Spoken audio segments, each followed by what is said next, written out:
Hello, and thank you for tuning in to this first episode of Hope is Kindled, a podcast devoted to the way stories shape us, sharpen us, and sometimes save us. I promise to keep digressions to a minimum. We're not here to break down each work until it's an academic husk. We're here to reflect briefly, earnestly, on the vital, often painful truths embedded in great literature, truths that help us live better, or at least more honestly. Because some of these stories, well, they burn, they unsettle, they unmake, and then somehow they show us how to go on. Some of these works are life-altering. You might pick one up, read it, and find that your perceptions of reality, the way you relate to others, or your very way of thinking will never be the same. But as Rob Zombie once said, art is not safe. And as the bookseller from The Never-Ending Story might agree, some of these books are not safe either. This is what makes truly good writing so important. It possesses the power to change perspectives, and thereby to change the world. There is no substitute for reading them yourself. I won't capture every nuance, every heartbreak, but I hope to offer something like a spark, a question, or maybe just company in the dark. Today, we begin with Kafka. As Tom Petty so aptly put it, trouble blew in on a cold, dark wind. And my life went to hell for all their own reasons. And one wintry night in February 2021, I thought I'd take another look at Kafka's Metamorphosis amidst what felt like the shipwreck of my own hopes and ambitions. I could feel my thoughts turning dark. I started to ask myself, how does one stop such a lurid metamorphosis when dreams fall through? How does one turn back the clock once the ravages of the mind have started to manifest? As I fought to close Pandora's box in those dark and dismal days, I started to view young Gregor Samsa as less sympathetic than ever before.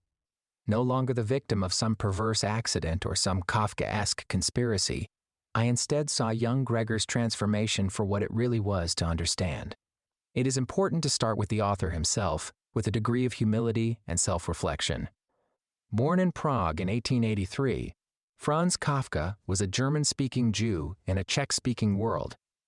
The son of a dominating father and a frail mother, a man who worked a tedious insurance job by day and wrote feverishly by night, often plagued by illness, guilt, insomnia, and loneliness. Psychological critics have long argued that the Metamorphosis is a story of repression, self-loathing, and existential despair. He saw himself as a failure. He rarely finished anything. He asked his friend Max Brod to burn all his manuscripts after his death. Brod, thankfully, refused. Otherwise, we would have lost the trial, the castle, and the penal colony, and yes, the Metamorphosis. His father, Hermann Kafka, was a domineering, physically imposing man, a butcher by trade, who left Kafka feeling small, both literally and figuratively. Kafka's relationship with his father was defined by fear, guilt, and unmet expectations. In his famous letter to his father, he wrote, "What I would have needed was a little encouragement, a little friendliness, a little keeping open of my path." Kafka never married. He feared intimacy, but longed for it. He struggled with his health, with tuberculosis, with his heritage, with his sense of alienation. He felt in nearly every setting of his life like an outsider, a man out of joint with the world. Kafka's sense of personal inadequacy and alienation permeates his work. He suffered from lifelong anxiety, depression, and what we might now recognize as complex trauma. He worked an unfulfilling job at an insurance company by day and wrote at night, mostly in secret, plagued by self-doubt. Despite instructing that most of his works be destroyed after his death, Kafka's friend Max published them. This allowed the world to see the brilliance he tried to hide. So, when we open the Metamorphosis, we are not entering a random nightmare. We are entering Kafka's own nightmare.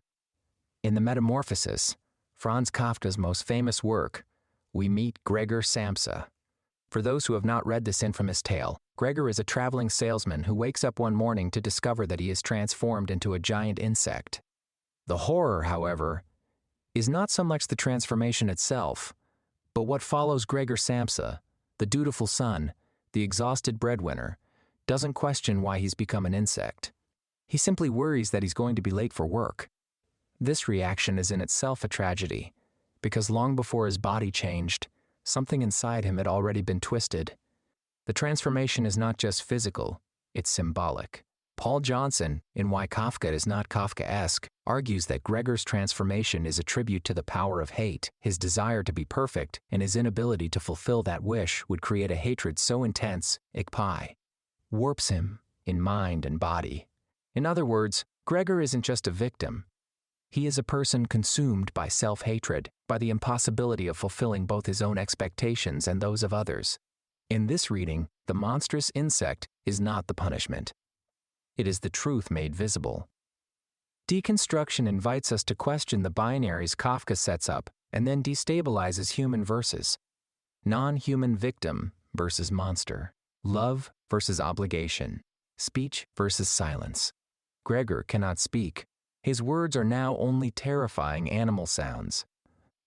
And yet, within his mind, his thoughts are still rational, still articulate.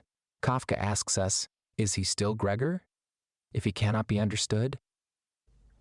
What makes us human? Our words, our form, our work. His family's love for him is revealed to be transactional. When he can no longer earn money, he becomes a burden, a shame, a stain. They keep him behind a locked door like a secret. Even his sister Gret, once his caretaker, turns away in disgust.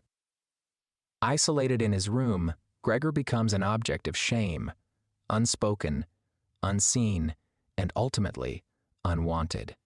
Once the breadwinner, Gregor's inability to fulfill his function turns him into a burden.